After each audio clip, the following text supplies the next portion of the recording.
নারায়ণগঞ্জের সোনারগাঁওয়ে বাংলাদেশ লোক ও কারুশিল্প ফাউন্ডেশনের আয়োজনে চলছে মাসব্যাপী লোক ও কারুশিল্প মেলা ও লোকজ উৎসব।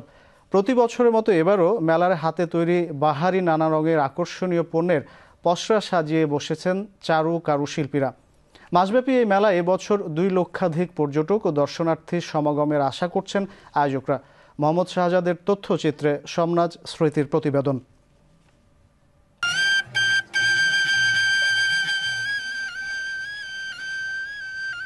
লোক ও কারুশিল্প মেলায় বিশাল মাঠ জুড়ে চারুকারু শিল্পীদের হাতে তৈরি নানা পণ্যের প্রদর্শনীর স্টল।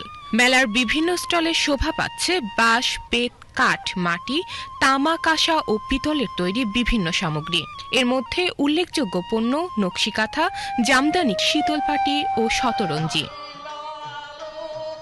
মেলা প্রাঙ্গণে জারি সারি মুর্শিদি, ভাটিয়ালি, ভাওয়াইয়া, লালন ও হাসন রাজার গানসহ পুঁথিপাঠের আসরও বসছে নিয়মিত। মেলায় শিশু কিশোরদের বিনোদনের জন্য রয়েছে বায়োস্কোপ, পুতুল নাচ, নাগরদোলা ও চরকি সহ নানা আয়োজন। তরুণ এইগুলি আঁকার দৃশ্যগুলি ওগুলি ভালো লাগছে আমার এই যে এইটাই সব ভালো লাগতেছে। দোকানের মধ্যে শিল্পগুলো সবকিছু আর কি মেলায় ঘুরতে এসে কবি ও লেখক শাহেদ কায়েস বলেন, চারুকারু শিল্পীদের উৎসাহিত করতে সরকারের আরও উদ্যোগী হওয়া উচিত। গ্রীষ্ম, বর্ষা, শরৎ, হেমন্ত, শীত, বসন্ত অন্তত একটা ঋতুভিত্তিক মেলাও যদি হয় এবং 1 সপ্তাহব্যাপী মেলা হয় তাহলে কিন্তু সারা বছরে অ্যাক্টিভিটিস থাকবে এবং লোকশিল্পীরা আরও বেশি এনকারেজড হবে এবং মানুষ আরও বেশি উৎসাহিত হবে, অনুপ্রাণিত হবে এই শিল্পের প্রতি। দেশে বিদেশে চারুকারু শিল্পীদের পরিচিতি আরও বাড়াতে ভবিষ্যতে ঢাকা আন্তর্জাতিক বাণিজ্য মেলায় তাদের যুক্ত করার পরিকল্পনা রয়েছে বলে জানিয়েছেন বাংলাদেশ লোক ও কারুশিল্প ফাউন্ডেশন কর্তৃপক্ষ।